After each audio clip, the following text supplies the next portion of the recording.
Hello, everyone, and welcome back to the Cup of Joe with Joe and Joe podcast. I am your host, Joe, and with me, as always, is my wonderful co-host, Joe.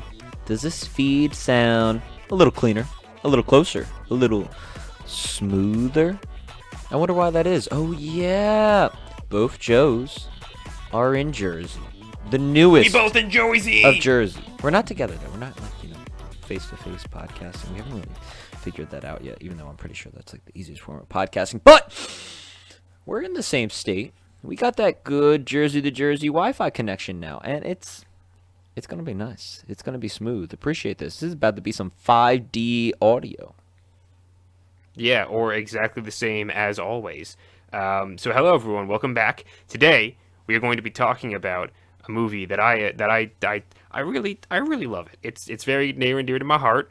Saw it first with my fam. I'll get into it a bit more later. We're gonna get personal up in this bitch. And it's just some of the most cinematic food porn you've ever dang seen. Joe, today we're talking about Jon Favreau's Chef from 2014. So, since I picked this bad boy, that means you gotta give us the rapid fire recap. Are you ready? I was born ready. It's almost like I had practice for this. Almost like you did. Not gonna say any more. All right, going on the screen. A 3, a 2. So, Jon Favreau makes this movie. He's a chef. Reviewer is coming. He's like, oh, we're going to make this and this. It's going to be yummy. And then the Italian dude comes in. He's like, yo, man, you work for me. You make my menu. And he goes, what, bro? I make my fucking menu. I run this. He goes, no, you make my fucking menu. He going to like it. He's like, okay. We're going to make his menu. And then he gets shit on. Poopy. In the review. The reviewer's like, this guy sucks. And he doesn't take it too well, Mr. Jon Favreau. He ends up learning how to do the Twitter and thinking that he is sending a very funny, hysterical message to the reviewer. He does not realize that he is sending a message out to the world about eating ass. It makes sense. Continue on. Don't worry about it. While instead, the man replies, the reviewer replies about eating ass, and they get in a online ass-eating war that ends up resulting in a in-person ass-eating war, which then results in Jon Favreau losing his job, quote-unquote, losing his mind, and going viral, being the crazy ass-eating chef guy. It's pretty low. He's not feeling good. He's also a quote-unquote deadbeat dad. I mean, he's got a good job. He knows what he's doing, but he really doesn't. He's not involved with his son. Sofia Vergara is his ex-wife, and he's just feeling like shit. And so he, kind of has to look over his son a little bit, and he ends up taking Sofia Vergara up on this deal with her other ex-husband, and who is the one and only Tony Stark. And Tony Stark in this movie, it's actually his origin story. He was very big in the early food truck game. Yes, ladies and gentlemen, Marvel lied to you. This is the true origin of Tony Stark. And doing so, he decides to lend Jon Favreau a food truck. And he goes, Jon Favreau's like, you know what? Fuck him. I'm going to make my food my way, and we're going to do great. And him, Jon Favreau, his kid joins in. I believe one of his sous chefs from the other restaurant named Ricky. Not sure if that's 100% his name. Martin. Same thing. They are like, we're going to travel not the world, the country. And they travel the country, and they're making cubanos and these sandwiches, and they're getting popular. There's this really awkward scene with a police officer, which it's weird, but it's there. And there's father-son bonding. There's friendship. It's great. It's awesome. And in the end, the reviewer guy actually comes up to the food truck and is like, "Hey man, can I talk to you?" Jon Favreau's like, "Yo man, what the fuck? You want to go right now?" He's like, "Yo man, we got off on the wrong foot talking about eating ass. Like, I don't eat ass." And Jon Favreau's like, what? Me either, man. He's like, well, why didn't we just talk about it in the first place? And they end up actually, the reviewer guy is like, hey, I actually want to invest in your little food truck, make it a big deal. And then next thing you know, a couple months later, they do make it a big deal. They make it a restaurant, and it looks fantastic. But the best part is Jon Favreau ends up getting remarried to Sofia Vergara. They're having the wedding there, and the kid looks happy. It's a feel-good movie with family, friendship, father-son bonding, good food, and honesty. This thing, ladies and gentlemen, chef, it's all about eating ass. Remember that. I hate you for that. I hate you forever for that. You're welcome. Gah, it's not about eating ass, Joe. It's about eating good food. In my situation, that's The synonymous. two are not the same. The two are not the same. Let's agree to disagree. One requires many ingredients and delicate preparation. I guess both could require delicate preparation, but one requires many other ingredients that you do not commonly find on other ass. We'll talk about this off camera. I mean, Mike, off the grid. How about that? That's probably. I don't want to know what you do in your personal life. It's probably Joe. the safest way to handle this. Good God. Okay. Anyway, moving on. Yeah. So that it's a heartwarming film. Moving from eating ass to heartwarming. And it is the story of kind of like how chef man. His name is Carl Casper in the film. That's Jon Favreau's character. He he was on top.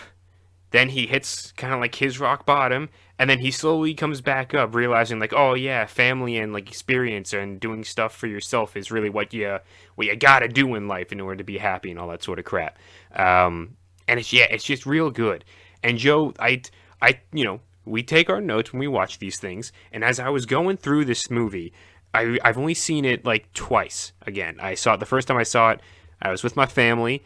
It was real late one night, and my mom, because she was like, oh yeah, you like Iron Man, and yes, Jon Favreau is the director in Iron Man. So she got this thing from the library, she brought it back for me, and she's like, let's watch this together. And I was like, okay, chef, what the fuck is this?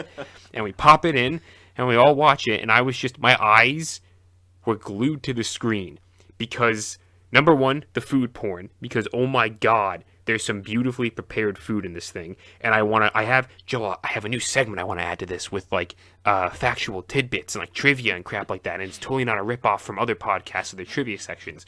But we'll get into that later. But so we all watched the movie, and I was like, oh my god, food porn is so good. And then also just like the dialogue in this movie, I was kind of like, I was thinking about it in my head. I'm like, why is this so entertaining to watch? And I was like, it's almost like Tarantino-esque in the way some of its dialogue and like the scenes go. I'm like, not as intense or bloody or violent or anything like that, but just like the charismaticness of the actors on the screen and the situations that they're talking about. I was like, they can talk about anything, and I'm hooked. I'm watching this thing. And when the movie was done, we all got up. I believe it was. Yeah, it was probably about hour till midnight, that is, and we broke out some of the. We didn't have a panini press. We just had a friggin' like a cast iron pot or something like that, but we had a lid to it. So we made some sandwiches. Put them on a pan. Then my dad took the cast iron lid, and he was like heating it up on one side of the oven. And then when he put the sandwich down in the pan, he then flattened the sandwich with the top of the lid. And we had some makeshift cubanos, and ooh, God, those were good. As someone who's never had a cubano, after watching this movie, I'm very intrigued. You've never had a cubano? I'm not a fan of pickles, man. You can take the pickles off, Joe. I don't fuck with pickles, bro.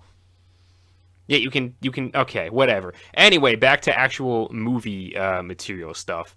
What did you think of, like, all the different characters that you had in this? And, like, did you realize how much star power was going to be in this movie when you went into it? So, at first when I started it, I'm like, I had to pause because I'm like, wait a minute. I'm like, when was this movie fucking made? And it said 2014, and I was like, 2014. I was like, okay, interesting. 7 years ago. That's a pretty long time at this point.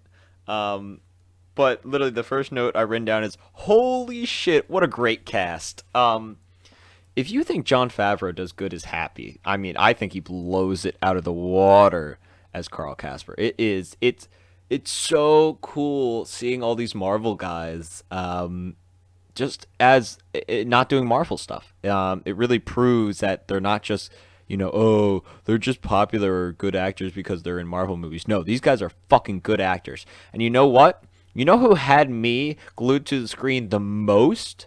Is fucking Scarlett Johansson, man. Holy Hell shit. yeah. She's amazing. I mean, yeah, it's known to a lot of people who are like just film people in general. Like, yeah, Scarlett Johansson's good. She was in whatchamacallit? Ghost in the Shell. What? Ghost in the Shell. the cinematic classic Ghost in the Shell. And then Divorce. That one. I know it's called Marriage Story. It's just funnier to call it Divorce.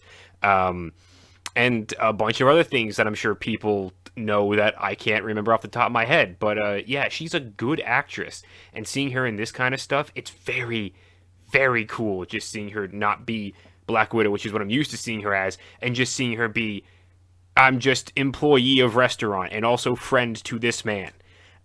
Speaking of which, they share one of the most sensual scenes. Oh, which my God. is in... Holy shit. Joe, literally, I'm watching ScarJo's eyes and face and the way her body is moving as she's watching him cook the food. And I'm like, wow, I really have never seen someone get so hot over watching somebody eat food or cook food. She literally was like, oh man, yeah, keep it going, baby. Like it was so sexual. I was like, oh my God, ScarJo really like getting like, damn, she getting turned on.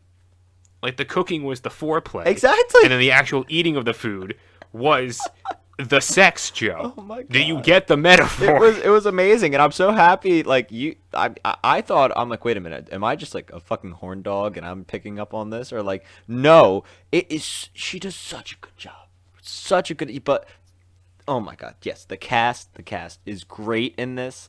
Some actors, I forget their names, like the sous chef in the original restaurant. He's got like that weird cut. He's got these really dark eyebrows and dark. Yes.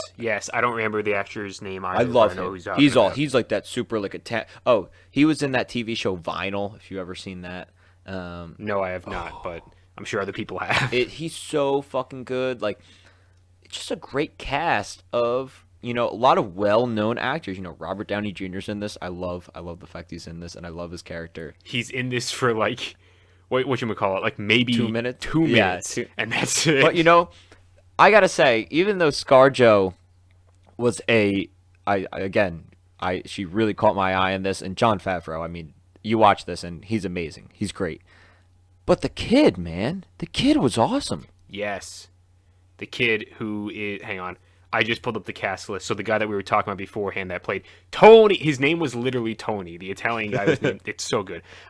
Bobby Cannavale, or Cannavale. I don't know if I'm pronouncing that correctly or not, but Cannavale then. He played Tony, and then you have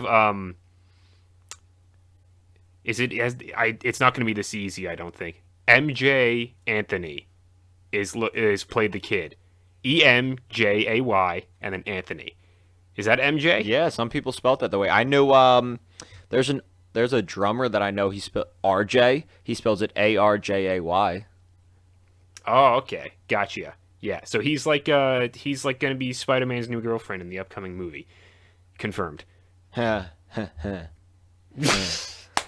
could hear when that clicked in your head. Oh god.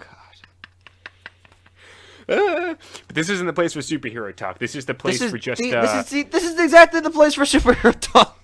that's the whole point of our goddamn podcast. Oh my god, half the fucking characters in this movie are in the Marvel Cinematic Universe.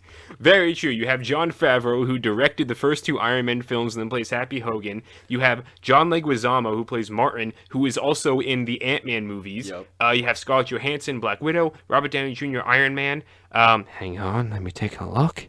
No, no, no. Okay, that's it. But yeah, it's insane seeing like how many different people, and of course, you have one, two, three. John, Scarlett, and Robert, like those guys are obviously just taken straight from Iron Man. So clearly, Jon Favreau had a pretty good working relationship with them. But yeah, and then everyone else. I mean, you have Oliver Platt as the whatchamacallit, the review guy, Dustin Hoffman as the restaurant owner, Sofia Vergara as his ex-wife, Bobby Cannavale. Who else is in here? Yeah, it's just a bunch of different people. There's a guy in here called Roy Choi. Roy Choi. And I want to. He's a popular food truck guy. Yes, and I wanted to make special notice of him specifically because he is the chef that Jon Favreau went to get whatchamacallit, like some training and expertise from. He whatchamacallit, he just went to him for like help on stuff, and then he ended up becoming a co-producer of the film later on. And then they went on to create the Chef Show on Netflix together, where they would have, every once in a while like a celebrity come on and they would do a cooking show with him or something like that. But so Roy Choi is, I would say, to thank for a lot of the whatchamacallit characterization of Carl in this film, and also just like a lot of the just aesthetic of the entire film. Yeah, it's this movie is a lot of fun. Like I watched this today as well. And we're busy boys. Last week we were behind boys, but this week we're busy boys. And but still behind boys, but in a different context. Yes, and if that wasn't evident from the amount of ass eating talked about at the beginning of this podcast.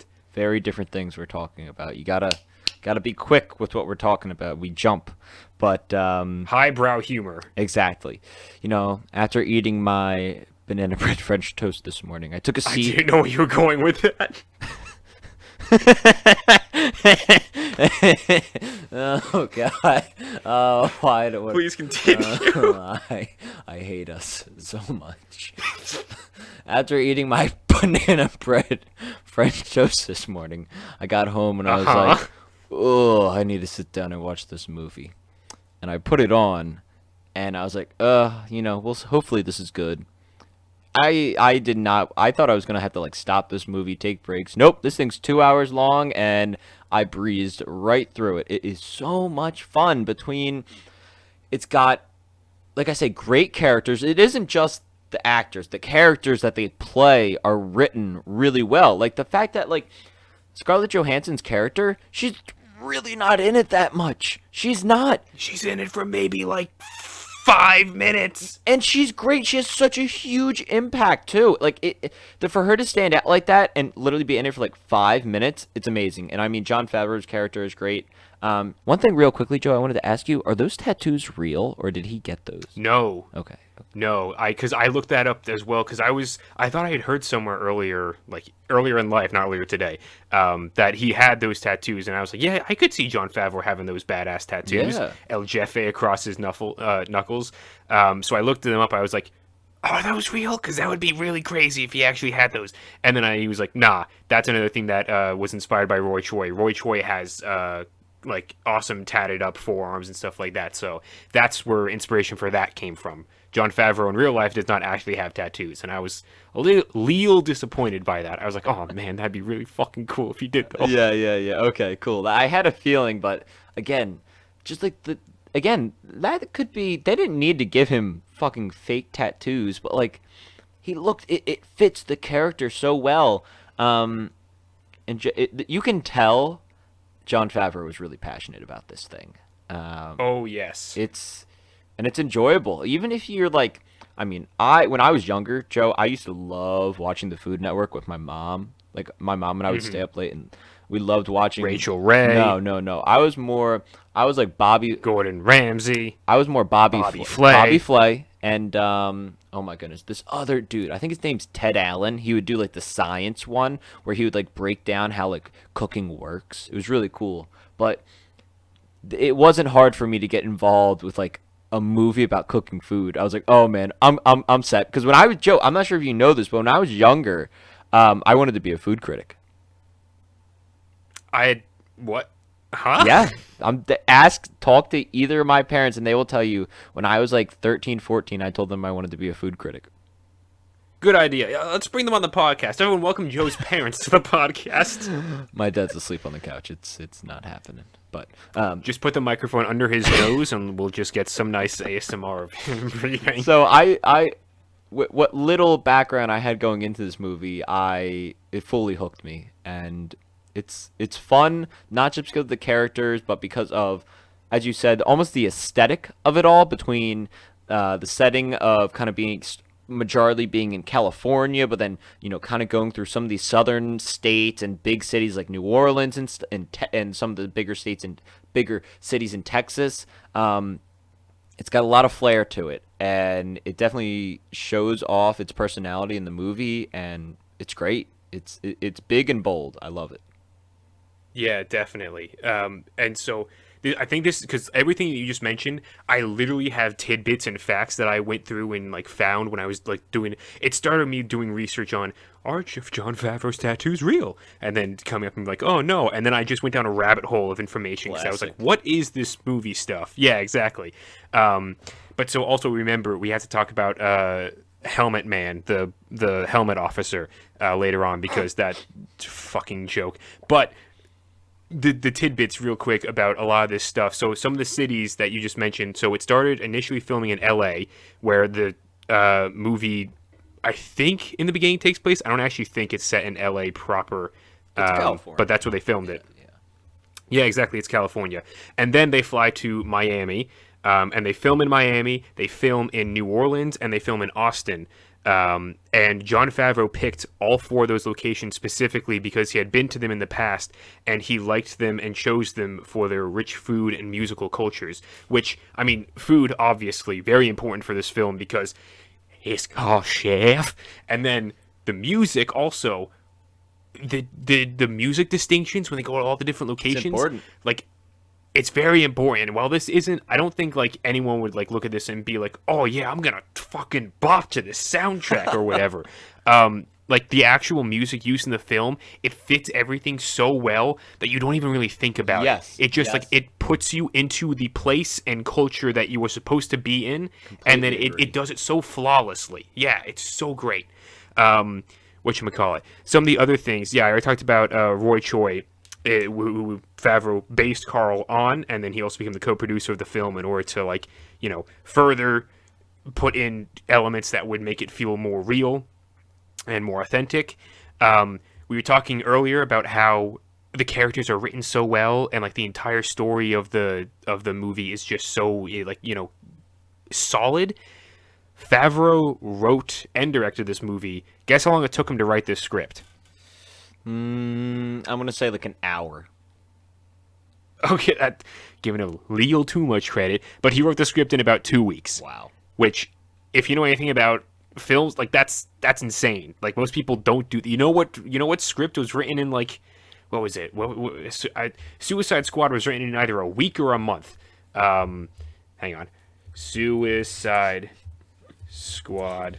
How long to write script? 6 weeks to write the screenplay, and look how fucking shit that turned out. So yeah, the fact that he was able to do this in a third of the time and make it so insane, I was like, oh man, this is great. I mean, it also helps that then my final big tidbit of this is that if you know Jon Favreau, like his the more meta context to some of this stuff and his life and what he was working on at the time, this film is exactly, it mirrors his life, where Jon Favreau's Carl in the big leagues at the at the big restaurant, and he started off doing what he loved doing, and that's kind of what got him big. And then when he hit it to like the big leagues in this restaurant, he had someone above him telling him that he had to do what he had already done because people liked that, but critics wouldn't like it because it's the blah blah blah blah. Apropos that, to all the stuff that Jon Favreau did pre-Iron Man, and then Jon Favreau does Iron Man, kicks off the biggest fucking franchise the world has ever seen, and then is forced by the studio to shoehorn in all these other fucking Avengers trailer bits into Iron Man 2, where a bunch of plebeians were like, oh yeah, it's pretty good, and then all the critics were like, nah, fuck this shit, this guy's a hack. And then he's like, alright, I need to take a step back and go back to basics. And that's what he did with his more indie film, Chef. And that's what Carl did when he left the restaurant and then got the food truck and then started doing the stuff that he loved again and then rekindled his passion. And I'm just like, oh, fuck, this is really cool. Yeah, man, this movie is honest. It really is. Jon Favreau, just like you said, it definitely is mirroring his life, but there's no really movie tropes in this. It's a very honest picture. Like if this was a this was a documentary, I would believe it. Yeah, definitely. And again, to like no movie tropes, I remember, I think with the first time that I was watching it, I remember just being like, after the when they get the food truck and like they go on the road trip and then they're in Austin and Carl and Percy's the son, by the way, the name of the son, we never mentioned that, but that you have Carl and Percy's the son, they're sitting on top of the food truck and Carl turns to him and he's just like, you know, you're gonna go back and school's gonna start up and you're not gonna be like with me always making food on the truck. I just don't want to blindside you with this. And I remember thinking to myself, just being like, on the rewatch, being like, you know, a lesser movie would have milked this drama and made it way more Dramatic. you know, like a conflict, yeah, and dramatic in the film. And then in this one, he drops his kid off. They have a nice embrace. He goes back home. He watches a little video that his kid made of the entire trip, and then he immediately calls him back and is just like, "All right, your mom's gotta say it's okay, and you have to promise me you're gonna do all your schoolwork, but you can work on the truck with me."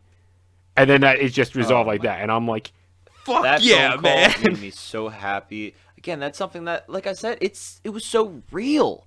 It was so heartfelt, and oh my goodness, just knowing in John's face, like I can't let this kid down. Like I love him too much, and I want him to be there with me. It was great, and hearing the kid's reaction on the other side of the phone, absolutely awesome. And I mean, Joe, obviously the food porn is great and the characters are great, but I gotta say the father-son dynamic in this movie, I think I like it better than Real Steel. Ooh, I would perhaps agree. I feel like they're different, because one father is very much like, I don't give a shit about you. The other father is like, I can't be a father to you right now. I need to pursue this thing. I don't know. There are obviously similar elements, but yeah, I don't. It's too close to call for me. I need to rewatch them both again and be like, let me take copious amounts of time to think about the interrelational dynamics of the fucking father-son, whatever. They're both good. Either way, I really love the little mini father-son, not even like a side story, but the father-son relationship throughout this movie really didn't have to be there, but it adds so much to the characters, not just John, not just Percy and his dad, but all the other surrounding characters as well. It's great. It's really awesome.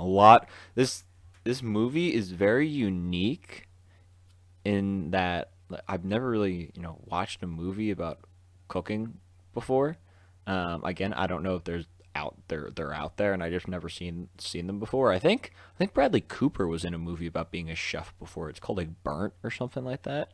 But this thing felt very unique to me, and yeah, but also at the same time very very personal and honest. So I would 100% rewatch this thing again. It was great. Hell yeah.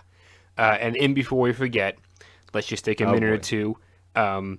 Fucking What, policeman Joe? helmet What's officer up? boy.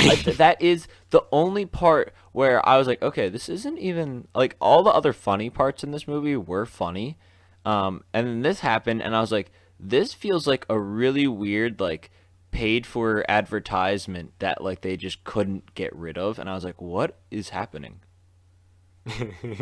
Yeah, no, I think if you look at this with the meta context of this being similar to Jon Favreau's actual life, um, I think it makes a lot more sense because then you have, police officer trying to do his job, but then also being like, oh, hey, I know you. You're that guy that made the Iron Man movies. In this case, he's the guy that blew up in the other guy's face and then it went viral because he looks like a raving maniac.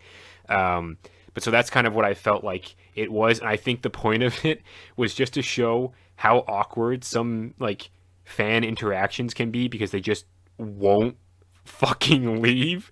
And the amount I was like, when I was rewatching this, I was like, oh yeah, he's gonna ask for a picture, and then he asked for the picture, and then he got the picture.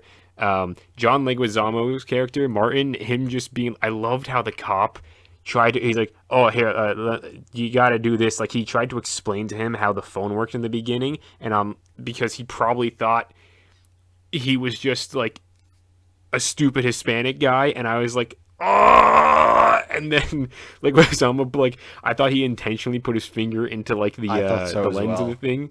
Yeah, I'm like, he's totally fucking with this guy, and that prolonged that. And then there was just another picture and another picture and another picture. I was like, good God, just get back on your fucking motorized dune buggy and get the hell out of here. Let me get back to my movie. Yeah, it was one of those where it's like, ooh, this is so cringy. It actually hurts me to watch this.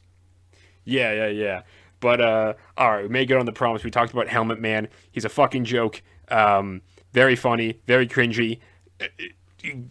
Get out of here. Get back to the food porn of this movie. So Joe, what would you give this movie out of 10? I give this 7 New Zealand lamb chops out of 10. Ooh, fascinating. I never had the lamb chops in New Zealand. Were they any good? I didn't have them while in New Zealand. I actually had them in Oh, the United States. They are New Zealand lambs that were shipped over. And Joe, I gotta say, I've never had them before, but this was for like my graduation dinner.